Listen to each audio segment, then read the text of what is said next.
वालेकुम students, welcome to course एडिक्स। मैं हूं आपका इंस्ट्रक्टर मोहम्मद अफाक और आज एमएस वर्ड की इस क्लास में हम डिस्कस करेंगे व्यू टैब को। व्यू टैब में छोटे छोटे से ऑप्शंस हैं लेकिन काफ़ी यूजफुल है, तो चलिए शुरू करते हैं। स्क्रीन की तरफ आ जाएं।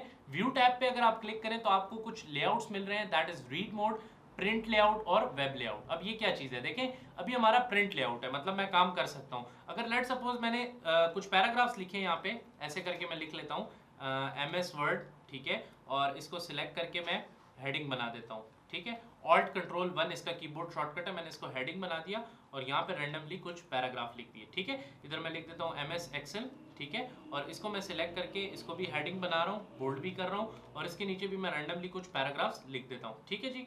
अच्छा, और इसके नीचे मैं कुछ ज़्यादा पैराग्राफ लिखने की कोशिश करूँगा ताकि पेजेस ज़रा ज़्यादा हो जाए, राइट। इसी तरह मैं इसके नीचे लिख देता हूँ एमएस पावर पॉइंट, ठीक है। इसको सिलेक्ट करते हैं और यहाँ से ऑल्ट कंट्रोल 1 करके इसको भी हेडिंग बनाते हैं और यहाँ पे भी मैं रैंडमली जो है वो 10 पैराग्राफ लिख लेता हूँ, ठीक है। अब देखिए मेरे पास ये 3 से 4 पेजेस बन चुके हैं ना। तो अगर आप यहाँ से रीड मोड पे क्लिक करेंगे तो सीधे ये आपको बिल्कुल बुक की तरह नजर आएगा, जिस तरह आप कोई बुक पढ़ रहे हैं। सीधे आप इसको आगे पीछे कर सकते हैं अपने तरीके से, जिस तरह आप करना चाहें। अच्छा, अब आपने इसको एग्जिट कैसे करना है, तो देखें ये आपका रीड मोड है, ये आपका वर्किंग मोड है जिस तरह आप काम करते हैं, और ये आपका वेब लेआउट है, मतलब ये पूरा का पूरा पेज आपको नजर आएगा। यहाँ पे देखें जिस तरह आपको वेबसाइट्स नजर आती हैं, बिल्कुल उस तरीके से आपको नजर आएगा, ठीक है। तो डिपेंड अपॉन यू, अगर आप कोई टेक्स्ट पढ़ रहे हैं तो उसको इस तरीके से कर लें, अगर काम कर रहे हैं तो इस तरह कर सकते हैं, ठीक है। ये सारे आपके पास ऑप्शंस एक ही हैं, यहाँ से आप देख सकते हैं ये, राइट। तो आई होप सो ये चीज़ आपको क्लियर हो गई होगी। उसके बाद आपके पास आ जाता है रूलर,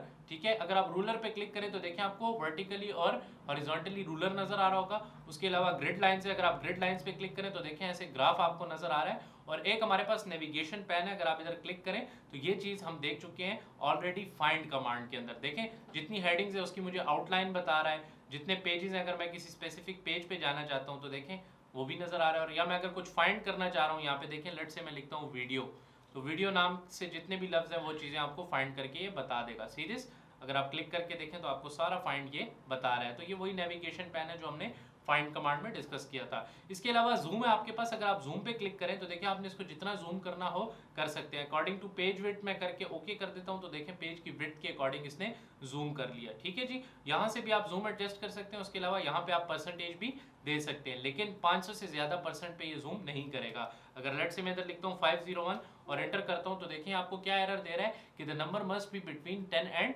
500, तो मिनिमम 10 है और मैक्सिमम 500 है, राइट। इसी तरह उसके अलावा जूम के साथ साथ आपके पास 100% जूम है। अगर लेट सपोज मैंने इसको इतना छोटा किया और आप 100% पे करें तो देखें ये बिल्कुल आपको सही तरीके से 100% का जूम बताएगा। यहाँ पे भी आप देख सकते हैं 100% आपको नजर आ रहा है। इसके अलावा अगर आप यहाँ से 2 पेजेस को एक साथ देखना चाहते हैं, अभी तो हम एक पेज देख रहे हैं ना, अगर आप 2 पेजेस को देखना चाहते हैं ऐसे कर लें, देखिए मल्टीपल पेजेस आपको नजर आ रहे हैं। और अगर आप इसे अपने माउस के साथ जूम इन और जूम आउट करें, मतलब कंट्रोल का बटन पकड़ के और वो स्क्रॉलर बार जो स्क्रॉल व्हील होता है आपका उसको आगे और पीछे की तरफ जो है वो मूव करें तो ये इस तरीके से बिहेव करेगा, राइट। सीधे से अगर मुझे 2 पेजेस देखने हैं, 3 देखने हैं, 4 देखने हैं, जितने देखने हैं वो यहाँ पे एडजस्ट होके आ सकते हैं, ठीक है। इसी तरह आप पेज की विड्थ भी डिसाइड कर सकते हैं कि पेज के विड्थ के अकॉर्डिंग जूम हो जाए, तो देखें पेज की विड्थ के अकॉर्डिंग वो जूम हो गया।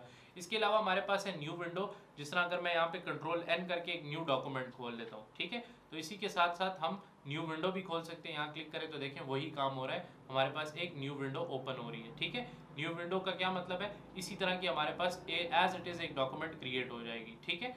सिमिलरली इसके बाद हमारे पास है अरेंज ऑल, ठीक है। अगर आपके पास एक या एक से ज्यादा विंडोज है तो उसको आप अरेंज भी कर सकते हैं और स्प्लिट भी कर सकते हैं। सिमिलरली स्विच विंडोज है, लेट सपोज मैं एक डॉक्यूमेंट और बना लेता हूँ कंट्रोल N करके, ठीक है, और यहाँ पे मैं कुछ लिख लेता हूँ, लेट से डेटाबेस मैंने लिख लिया, ठीक है, जस्ट आपको बताने के लिए उसको मैंने हेडिंग बना के बोल्ड कर दिया, ठीक है जी। और इसके नीचे मैं रैंडमली कुछ भी लिख लेता हूँ, ठीक है। अब देखें एक हमारी डेटाबेस वाली फाइल है और एक हमारी एमएस वर्ड वाली फाइल है, ऐसा ही है ना। तो अगर मैं कहता हूँ यहाँ पे हूँ और मैं स्विच करना चाहता हूँ किसके ऊपर, डेटाबेस वाली फाइल पे, यहाँ क्लिक करें, यहाँ क्लिक करें, देखें आपको कहाँ ले आया, डेटाबेस वाली पे आ गया।